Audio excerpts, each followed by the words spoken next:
So you manage to make your way through our guides to leveling gatherers and crafters. You have a nice lump of gil, and you're feeling pretty good. But you wonder where to go from here. Well, look no further. Like the champion of aftercare that I am, I'm coming in with yet more tips and tricks to move you along in your calling as a crafter and as a gatherer. So today, we will be going over what to keep in mind while gearing, the initial gearing process, how collectables, custom deliveries, and scripts work, how to unlock new gathering nodes and crafting recipes, and what to gather and craft. For the sake of clarity, the first part of the video will be covering gathering, while the second part will cover crafting. In case some knowledge overlaps, it will be noted when first brought up, but not repeated. We will not be covering specific stat requirements, melding paths, or macros, as these are specific and prone to change depending on what you want to craft, what you want to gather, and the state of the patch. Gatherers. When picking out your gear for gathering classes, it is a good idea to think about what you see yourself gathering. The main question to ask yourself is, do I want to work with or sell high-end materials? Because your opinion on this should decide how much you need to invest. Provided you have decent gear, you will manage to gather from any node you encounter regardless. However, all nodes has a chance of spawning with an activatable bonus like extra attempts, higher yield, higher high quality chance, and so on. These bonuses are activated by meeting certain stat thresholds, which scale up depending on node level and the grade of material you're trying to mine. If you got the full set of 80 gear, you're most likely going to meet any requirement for lower level nodes. However, if you want to gather from high-end nodes, you want specific gear and stats. Keep in mind that low, medium, and high-end materials are all valid and efficient ways of earning gil. When you first hit level 80 and look to upgrade your gear, there are two main ways of going about it, namely crafted gear and scripts gear. Since you want your crafted gear to be high quality because of the bonuses they provide, you will likely be purchasing off of the market board. Meanwhile, scripts gear can be purchased with white scripts, which we'll go into detail about in just a bit. It should be noted that most any main city will have script exchange vendors, and all of them should have access to the most current script gear. The most important stat to get up in order to enable further self-sufficiency and progress would be gathering points, of which you want 800 or more. This is achievable quite easily and can be reached with gear from 3 sources.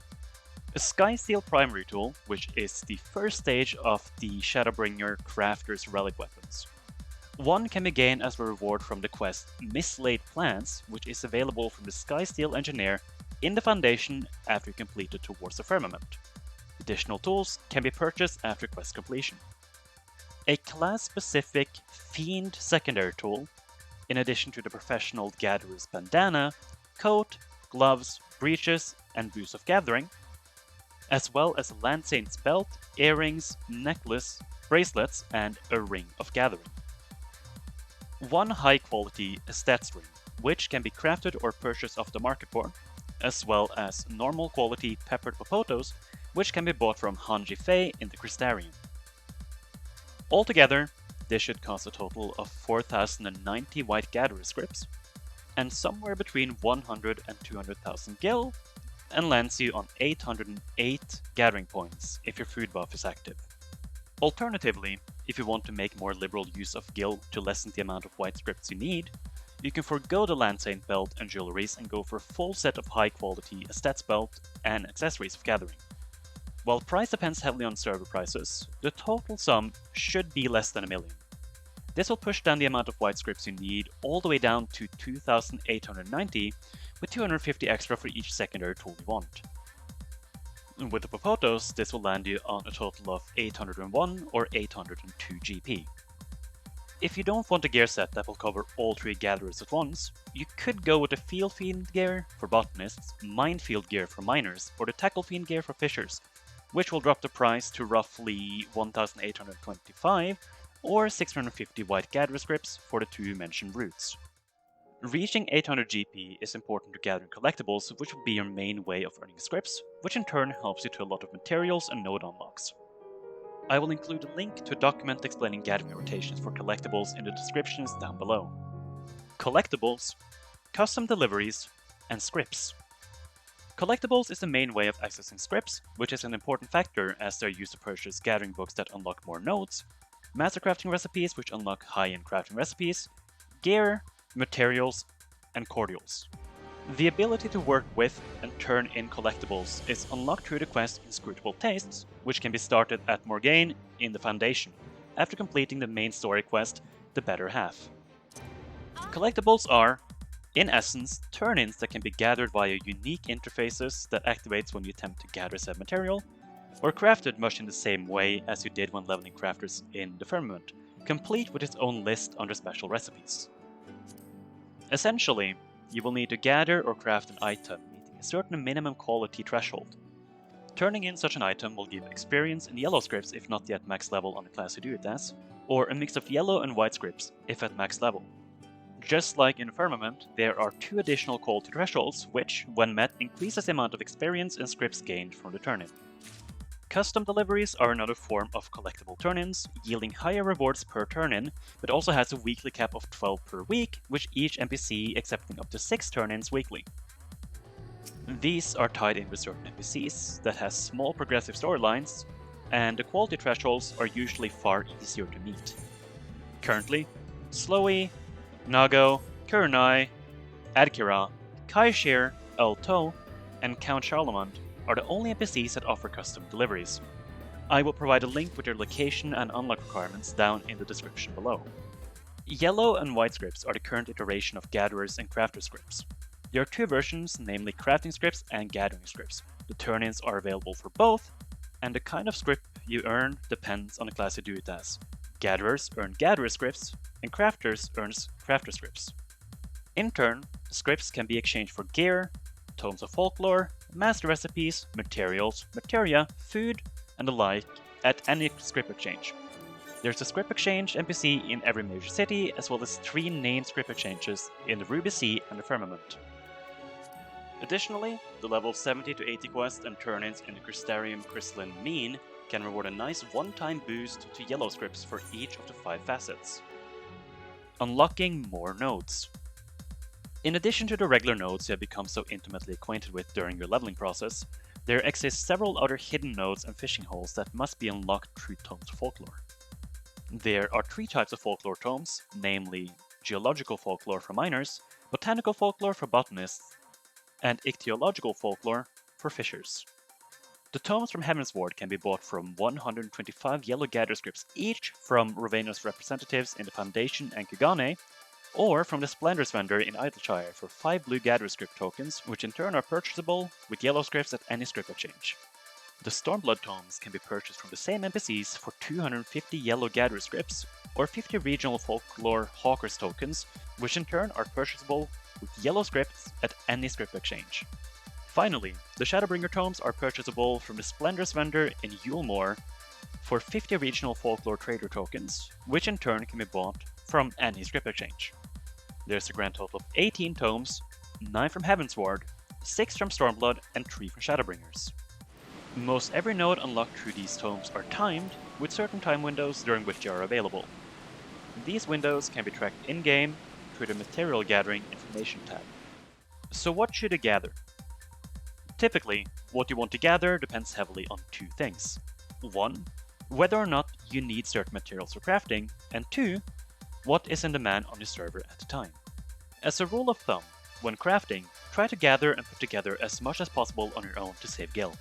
If you are gathering to sell, there tends to be a smaller supply of materials gained from hidden and timed nodes, and it is hard to go wrong with items gained from folklore tome nodes. Realistically, you want to scout the market board every now and then to gauge prices and see what sells and gather accordingly. Typically, regular items from previous expansions are also gathered less and can fetch quite a price as well, especially if processed into a base item, such as logs being processed into lumber.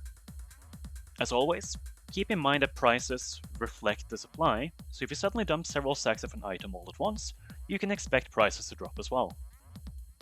Crafters. When setting out to gear a crafter, you should ask yourself the same question as when gearing a gatherer. Do you want to work with high-end items?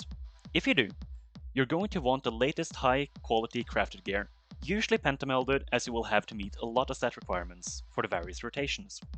This is because, in order to turn a profit, you will have to be able to reliably craft high-quality gear and items, which requires various crafting rotations based on the durability of the craft. This can get very expensive, but also tends to have a high profit margin, especially whenever new raid content drops, as progression raiders will want the best and newest gear and potions. If you're watching this during the tail end of Shadowbringers, I cannot in good conscience recommend high-end crafting, as your main profit with high-end crafts come whenever new extremes, savages and ultimates are released, of which there won't be any new ones until Endwalker, which will pump up the max level even further. However, the stat requirements drop drastically if you're content with regular crafting such as furniture, glamour items, pets, and the like, as they typically just require you to complete a craft regardless of quality. As far as initial gearing goes, unless you want to work specifically with high-end materials, in which case you will need a full set of melded high-quality estats gear, I would recommend going with a mix of white crafter script gear, sky steel primary tools, and facet crafted pieces. Since there's a grand total of 8 different crafters, I would heavily recommend the professional gear over the class-specific fiend gear, as it sees you off with a full set for each of your crafting classes, save for your primary and secondary tools, which will always be class-specific.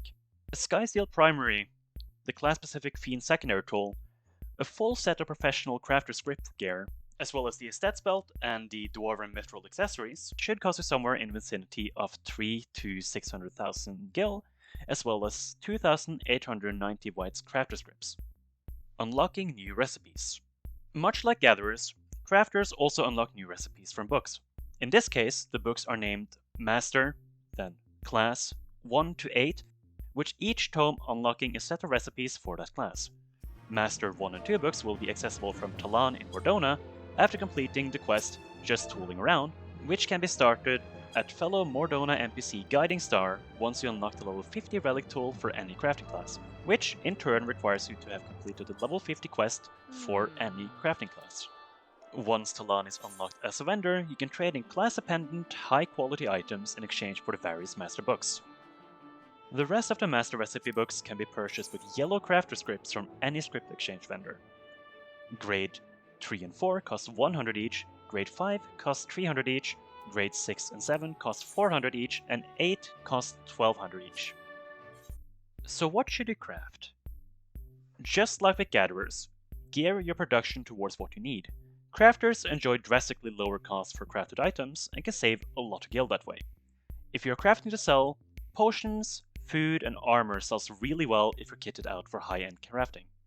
However, if that does not match your approach, furnishing, glamour items, and a great deal of processed materials tend to sell well, and follows the same general rule of supply and demand as items gained from gathering, so do a bit of scouting and market prospecting.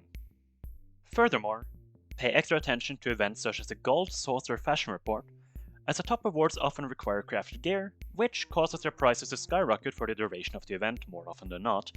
Additionally, patch releases often feature new crafted glamour and furniture items, which also tends to sell well for a good while.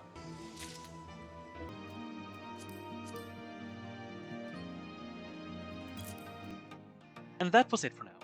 Hopefully, you're left with more of a direction in terms of gear, gathering, and crafting. If you found this guide helpful and want more, make sure to like, subscribe, and hit that notification bell. And feel free to leave thoughts and questions down in the comment section below. As always, I hope you have a great day and a great week. Have a nice one!